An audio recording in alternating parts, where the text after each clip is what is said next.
Hello viewer, and welcome to Back to Basics, How to Draw for Beginners. I'm Michael Coxon. In this lesson I'll be introducing the essential materials that you'll need to start. But for now I want to show you some working sketches to show you two essential methods to achieve improvement. So looking at these are very quick sketches for the background for a children's book which I'm writing. And you can see that everything's divided into 4 rectangles at the same size. So it's very convenient. This you can do a landscape color schemes. You can do compositions. It's easy to vary, and it's great because when you're happy with one picture, you can enlarge it. You can see that they're divided into thirds. Even smaller little thumb sketches like these would be very helpful. So how did I do this? How did I get this? So there's now like a typical thing, and this is something I want you to make. It's a template, and this template is very useful. It's easy to make. Use firm cardboard, and you can see I've divided into thirds and also into halves. So it's very, very convenient, and you can quite simply draw 4 rectangles, which will be ideal for your picture. You can even make one for a double page if you want to think about a double page in a children's book or a manga illustration, any kind of illustration where you're telling a story. And even do something smaller. You can fit about 3 or 4 of these. You can fit about 8 of those on. So they're very, very convenient. But there's another thing that I'd like to show you, and that's dividing our page into 4. So these are about 7 centimeters apart, and what's handy about this is especially if you're a storyteller or you want to be writing comics or something like that, dividing like this is great for character study and anything else if you like. But you can see you can draw your character. This is the big brother of a book that I'm writing. And you can see you can vary the poses. You can do parts. Say we're happy with this part here. Well, let's look for some details. So we might sort of try and work out some details. You see, I've got little numbers here. That's just to simply show me where I got this reference from. So this is also, and color schemes too, the same as the original rectangle one. We've got we can vary the color schemes. We can put him in different poses, and it's just great for especially if you're interested in writing stories, but for any artist who wants to learn, this would be very, very useful indeed.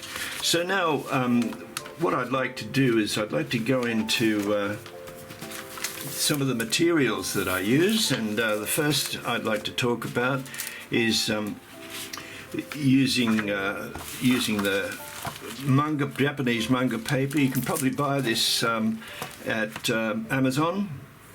It's 135 grams per square meter, and it's beautiful to draw on. It's so smooth, and it's got these very convenient measurements along here which don't show up when your piece is published. So that's very reasonably priced too. Okay, so that's that kind of paper. For outdoor sketching, you might like to get a little sketchbook like this, but you know, get really substantial paper. Don't have cheap paper. I love this paper. It's very, very smooth, and it's about 200 grams per square meter, or 120 pounds.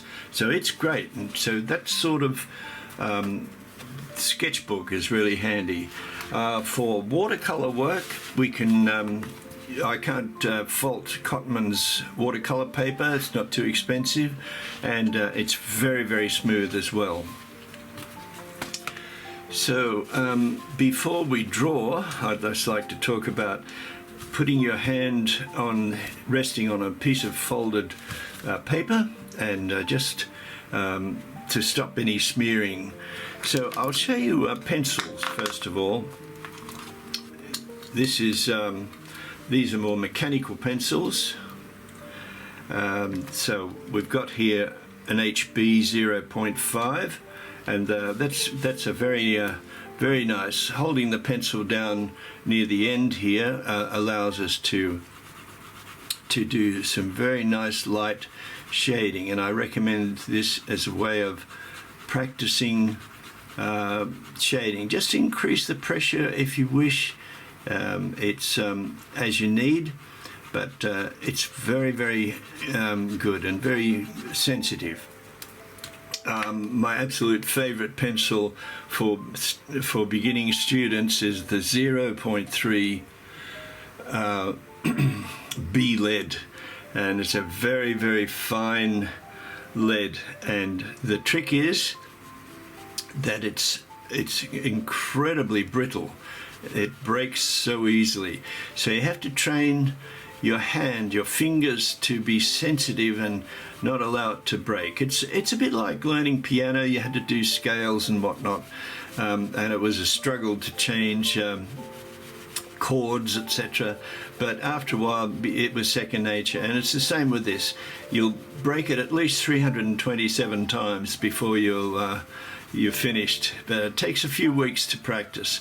But you can see I haven't broken it yet, and it teaches the little brains in your fingers to know just what to do. So that's a pencil which I definitely recommend for developing sensitivity in your artwork. 0.5 2B if we wanted just a little bit darker, and it's a terrific pencil too. So I love these. I don't like the thick ones so much. I'm happy with these light ones. This is a Copic drawing pen. I just brought this out. I actually don't use it that often, to be honest.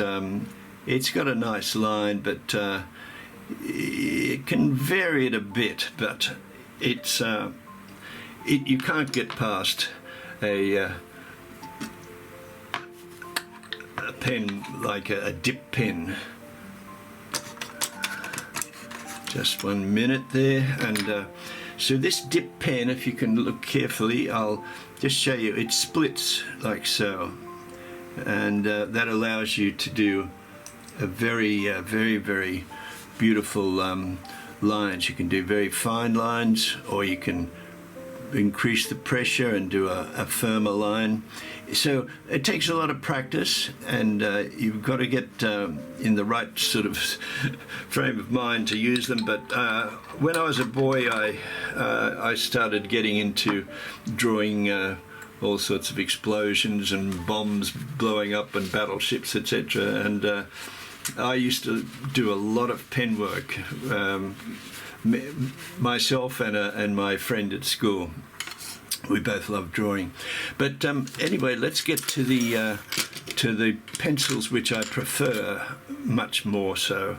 Okay, so this is a 6B, and the 6B's got a very nice tonal ability. You can vary the width of the line simply by changing the position. But you notice it's quite dark, so it's really good to use. And an HB here, not too bad. My favorite pencil in this HB level would be this one here.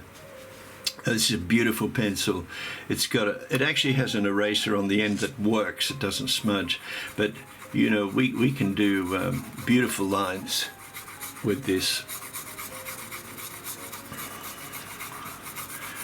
Okay, so any kind of, I'll go into a lot of details. This is the first of a series of about 15 videos which I'm going to make on the very basics that you need to know if you want to improve in your artwork. And I'll show you all sorts of shading techniques, etc. This pencil here, I wanted to show you this because I hate, I absolutely hate pencil sharpeners like this. It's a very nasty sort of point, and I don't know why I bought it. I prefer, if you're going to use a pencil, buy yourself a decent sharpener like this, and do it by hand, because if you think about it, that point is where the art comes from. So we've got to treat that point with the greatest respect. So it's quite easy, and I'll do a better demonstration in later videos, but I don't want this to go on for too long. But you can see, you can be very sensitive, come at it at a very shallow angle, and just practice twisting it around like so, and you'll get a great result. Not to forget charcoal too. I like willow charcoal. I don't like compressed charcoal, and very beautiful tone to the charcoal. Okay, so yes, my other pencil, beautiful point. You must agree, and this is a 2H. And it's very good for very light lines. So this would be the basic materials for this beginner's course in drawing. Subsequent courses I will introduce colour and maybe more advanced, trickier projects for you to do. But I think you'll get a lot out of this. And a very nice implement is this feather to flick away any rubbings. Don't use your hand to rub like that, because once again you don't want to get oil on the from your hand.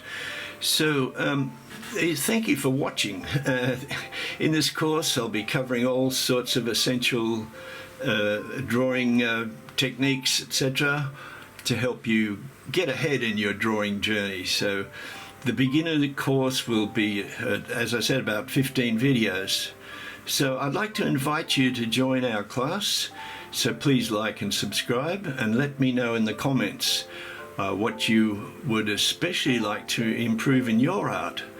So stay tuned for the next lesson, where we'll explore various ways to draw things that you are very, very familiar with. You'll be so amazed why I chose the particular topic, but it's very familiar items which you will be drawing, but with a special twist.